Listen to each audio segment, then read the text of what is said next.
আসসালামু আলাইকুম। আশা করি আপনারা যে যেখানে আছেন ভালো আছেন। আমি একটা জিনিস ফিল করতেছি, আমাদের জাতিগতভাবে যে যেখানে আছি, জাতিগতভাবে আমাদের একটু সংশোধন হওয়া দরকার। কারণ কি, আমি প্রসঙ্গটা আপনাদের সাথে শেয়ার করতেছি। ধরেন মনে করেন যে আপনি কার সাথে তুলনা করবেন? পৃথিবীর যে কোনো দেশের সাথে। ধরেন জাপান হতে পারে, চীন হতে পারে, ইউরোপ আমেরিকার যে কোনো দেশ, যে কোনো ভালো দেশের সাথে আমরা চিন্তা করি। কারণ আমরা সবসময় কিন্তু স্টেজে উঠলে, আমরা যে যখন দায়িত্বে আছি স্টেজে উঠলে কিন্তু ভালো দেশগুলোরই উদাহরণ টেনে তুলি। ওই দেশ এই হয়েছে, আমরা ওই দেশের মতো করবো, হ্যান ত্যান। তাহলে আমরা যদি সব কিছুই তাদেরই উদাহরণ টানি, নিশ্চয়ই এখানেও আমার একটা উদাহরণ চলে আসে। তাদের তো ঘর সংসার আছে, তাদের তো নিজস্ব পেট আছে, বাচ্চা কাচ্চা আছে, ভালো চিন্তা ভাবনা আছে, আয় রোজগার একটা চিন্তা ভাবনা আছে, বাড়ি গাড়ি করবে, বিভিন্ন চিন্তা ভাবনা আছে। তারা যদি নিজেদেরকে কন্ট্রোল করতে পারে, আমরা কেন পারি না? তাদের ওখানেও তো মনে করেন যে শস্য থেকে শুরু করে সব কিছু উৎপাদন হয়, আমদানি বা রপ্তানি যাই কিছু করুক, দেশ তো সুন্দরভাবে চলতেছে। আমরা কেন পারি না? আমরা একেবারে একটু ছোটোখাটো বিষয় থেকে শুরু করি, এই মনে করেন যে সবজি থেকে শুরু করে দুধ, ডিম, মাংস, শিক্ষা প্রতিষ্ঠান, আইনগত যে দিকগুলো আছে, মনে করেন যে আহ, যা কিছু, সব কিছুর মধ্যে এত ভেজাল থাকবে কেন?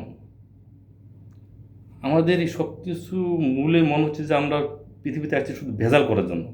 কেন? আমাদের কি অন্য কোনো চিন্তাভাবনা নাই? আমরা কি ভালো কিছু চিন্তা করতে পারি না? ওইসব দেশের মানুষরা কি জন্ম হয় না? ওরা কি মৃত্যুবরণ করবে না? ওরা কি মাঝের জীবনটা নিয়ে কি ওরা সুন্দরভাবে চলতেছে না? তারা যদি পারে তা আমরা কেন পারি না? ডাইনিভাবে যা কিছু তাকান, আপনি মনে করেন যে একটা কিছু ক্ষতি হয়ে গেছে, ওই ক্ষতির থেকে বাঁচার জন্য আপনি ওষুধ খাবেন, আপনি পেটের সমস্যা, ওই ওষুধে ভেজাল। এটা তো কোনো প্রশাসন দিয়ে হবে না, এটা তো কোনো সরকার, যত সরকারে আসুক, কোনো সরকার তো এগুলো সমাধান করতে পারবে না। এগুলো আমাদের মানুষ হিসেবে আমাদের কি এগুলো সংশোধন করতে হবে? আমাদের কি মানে নিজের থেকে এগুলো সংশোধন করতে হবে? আমরা আমরা খাবারের মধ্যে ভেজাল দেব? কেন? ভেজাল দেওয়াটা কি আমাদের রক্তে চলে আসছে? আমরা কি ভেজাল ছাড়া কিছু বুঝি না? মাঝে মাঝে মানে চিন্তা করলে অবাক লাগে যে দুই একটা সেক্টর খারাপ হতে পারে, আর কেউ কিনা তাদের শাসন করা, যে শাসন করবে ওর মধ্যে ভেজাল। এভাবে কিন্তু দেশ চলে না, এভাবে একটা জাতি চলে না।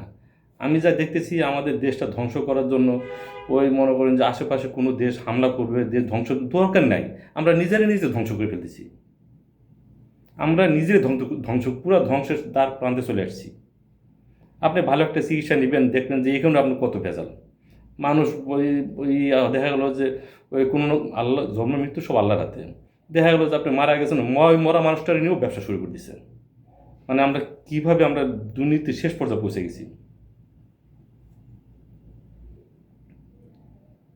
সরি, এসব বলার মতো মানসিকতা নিয়ে আমি বসি নাই, প্রশ্ন কোনো চলে আসছে।